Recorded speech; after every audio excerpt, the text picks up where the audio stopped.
Salut les terriens et bienvenue pour ce journal de la Starbase où nous commencerons bien évidemment par les dernières actus sur le Starship. On vérifiera que le S-24 est bien sur la table d'opération entre les mains expertes des techniciens de SpaceX et que les blessures infligées par le dernier test cryogénique sont bien soignées. Je répondrai aussi aux questions des abonnés en seconde partie de vidéo et nous prendrons ensuite de la hauteur en compagnie de Tim Dodd de la chaîne Everyday Astronaut et d'Elon Musk de l'entreprise de SpaceX s'il est besoin de le préciser, afin d'apprécier la vue depuis le sommet de la tour orbitale Mekasila. Nous reviendrons bien sûr sur les explications du PDG de SpaceX sur le bouclier thermique de son Starship, qui sont pour le moins hésitantes. On y va.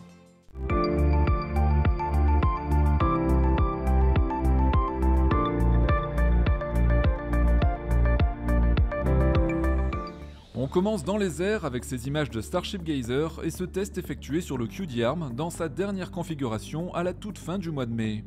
La tête rétractable du serpent ravitailleur de la tour orbitale semble se préparer pour le grand soir. On continue au sol où l'on se concentre plutôt sur la logistique. Des convois incessants ont en effet livré la Starbase en méthane pendant plusieurs jours. Il s'agit ici de remplir les réservoirs à temps pour les premiers tirs statiques du B7, on a hâte d'y être. Et d'ailleurs, puisqu'on parle du B7, eh bien il est retourné dans ses pénates dans le ventre du Megabay. Le prototype est fin prêt et continue de prendre du poids en se chaussant progressivement de ses Raptor 2. Une section du S-25 a quant à elle été aperçue sur le site de construction, déjà équipée de tuiles thermiques. Ce prototype, dont on voit ici le dôme avant gainé, est désormais prêt pour être empilé, et selon nos estimations, à la cadence avec laquelle les ouvriers de la Starbase travaillent, ce Starship devrait être fini complètement d'ici le début du mois de juillet. Alors pourquoi ce ne serait pas un duo S-25 et booster B8 pour le premier tir orbital plutôt que le S-24 et B7 qu'on nous annonce? Au rythme où les deux prototypes avancent, ce n'est pas si déconnant que ça au final. Mais bon, ne brûlons pas les étapes, car vous avez sans doute constaté lors du dernier journal de la Starbase que le test de mise sous pression du S-24 a donné lieu à l'éjection d'une dizaine de tuiles, un problème malheureusement assez récurrent sur les prototypes.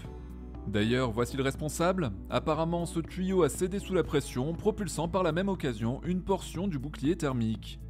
Alors c'est une information à mettre au conditionnel, mais pour l'instant il semblerait que ce tuyau fasse bien partie du système de pressurisation. Je vous tiendrai bien sûr informé dans les prochains épisodes. Quoi qu'il en soit, il a bien sûr déjà été remplacé et les équipes ont travaillé en urgence pour reconstituer le bouclier thermique endommagé. D'ailleurs, tout va toujours très vite sur la Starbase et le S-24, à peine remis de ses émotions, a ensuite subi son tout premier test cryogénique, et cette fois sans perdre aucune tuile s'il vous plaît. Il a ensuite été déplacé vers le pas de tir suborbital A pour d'autres tests. Elon Musk a déclaré dans la foulée que son prototype avait passé l'épreuve avec succès, et ça c'est une super bonne nouvelle, sachant que la FAA, l'administration fédérale de l'aviation américaine, a encore, aux surprises, reporté la date de publication de son évaluation environnementale, mais s'est cette fois-ci montrée clémente en proposant le 13 juin. C'est donc un report de seulement quelques jours, alors allez on serre les dents, c'est la dernière ligne droite, et c'est sans doute juste le temps qu'il faudra à SpaceX pour terminer les préparatifs. Enfin en tout cas je l'espère, j'ai vraiment hâte de voir voler cette bête.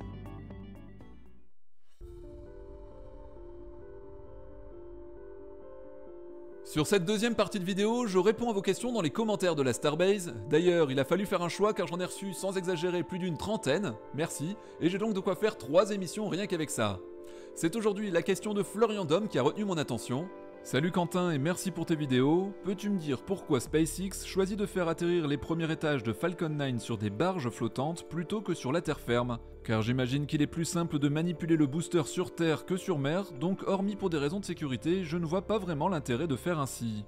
Merci pour ta question Florian, et pour y répondre, voici déjà le visuel d'une trajectoire théorique d'un tir de Falcon 9 avec un retour sur le site de lancement.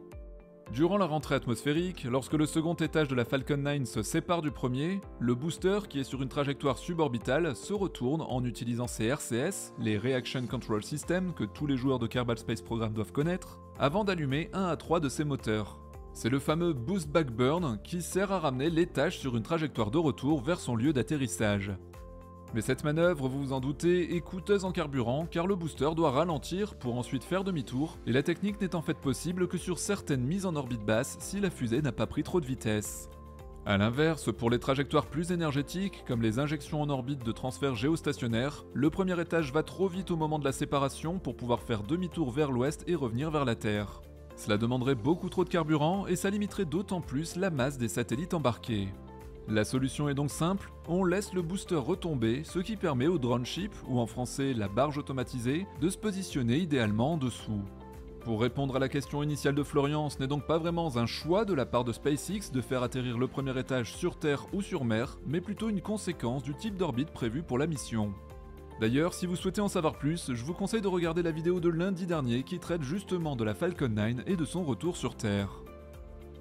Tout ce que je viens de vous expliquer là, c'était pour la Falcon 9 de SpaceX, mais pour le Starship à Boca Chica, heureusement Elon Musk ne prévoit pas de construire un porte-avions pour récupérer les 2 étages de sa future fusée interplanétaire. Vous le savez, c'est plutôt une autre idée qui lui trotte dans la tête, une idée même complètement barge, sans mauvais jeu de mots, récupérer les 2 étages de son énorme fusée avec une tour gigantesque pourvue de bras.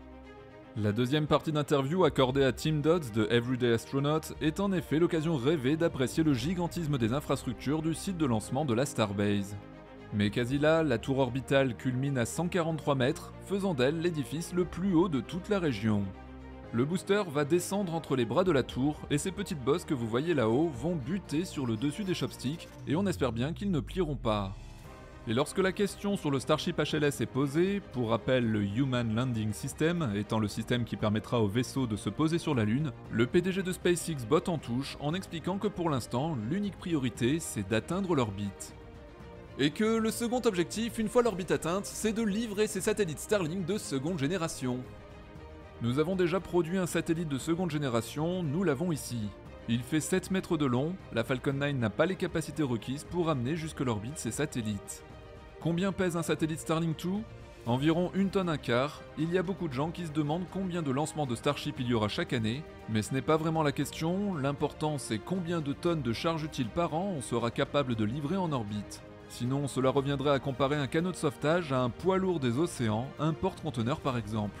Donc nous avons besoin que le Starship fonctionne et vole régulièrement, sinon les satellites Starlink 2 resteront cloués au sol. Je me demande d'ailleurs si Elon Musk ne prévoit pas de glisser ce satellite dans le S-24 pour espérer faire d'une pierre deux coups lors du premier tir orbital. Non ? Non, vous avez raison, c'est pas son genre.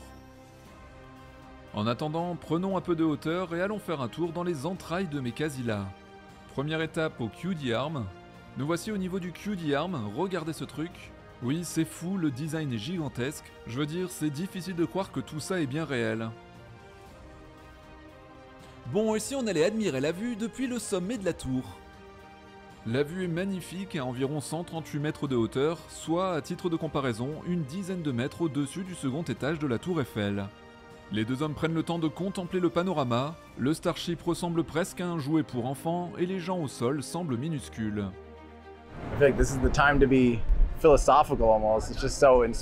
Je pense que c'est presque le bon moment pour être philosophe, c'est tellement inspirant.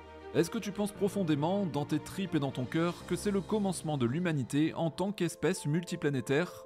Ce à quoi Elon Musk répond, pour la faire courte, que coloniser Mars et perpétuer la vie sur d'autres planètes, au cas où une comète ou une guerre nucléaire nous anéantirait, reste essentiel à ses yeux.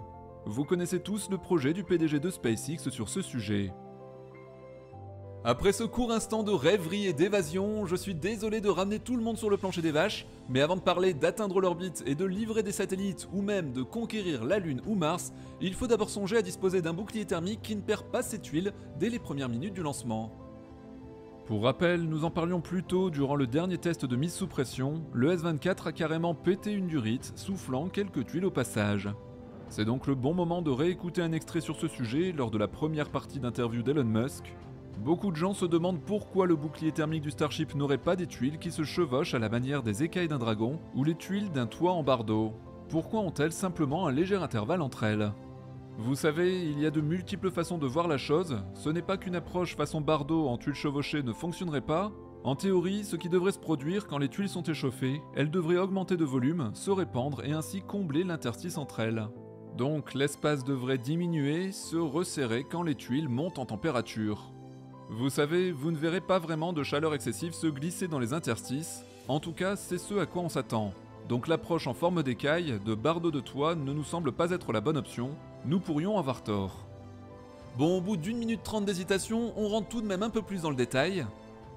Par rapport au sol, le Starship doit arriver, je ne sais pas, comme ça, avec un angle de 60 ou de 70 degrés. C'est un équilibre à trouver entre la nécessité de générer une certaine portance. Pour disposer d'un bouclier thermique réutilisable, nous voulons justement minimiser le pic de chaleur. C'est ce pic qui va déterminer si les tuiles peuvent fondre ou s'étendre en comblant les interstices ou non. Et si elles fondent, elles ne sont plus viables pour une réutilisation. Donc c'est un équilibre à trouver, générer de la portance, ralentir au maximum dans une atmosphère haute et raréfiée, tout en minimisant le pic de chaleur. Et le PDG de SpaceX, fidèle à lui-même, conclut par ces mots: nous allons apprendre énormément de cette première rentrée atmosphérique. S'il y a le moindre problème, s'il y a trop de chaleur à certains endroits, le vaisseau échouera dans sa rentrée, et ce sera tout. That'll be that. Yeah. Bon, même si je trouve qu'Elon Musk est vraiment hésitant sur ses réponses, je pense qu'on sera quand même tous comme des fous derrière nos écrans lorsque le premier vol orbital aura lieu, mais je vais quand même attendre encore un peu avant d'acheter mon premier ticket de transport vers Mars, juste au cas où. Voilà les terriens, j'espère que cette vidéo vous a permis de prendre de la hauteur, et si c'est le cas, je vous propose de la partager, de la commenter et de faire bien sûr briller ce pouce bleu pour soutenir l'équipe du Journal de l'Espace dans son ascension. Salut les terriens!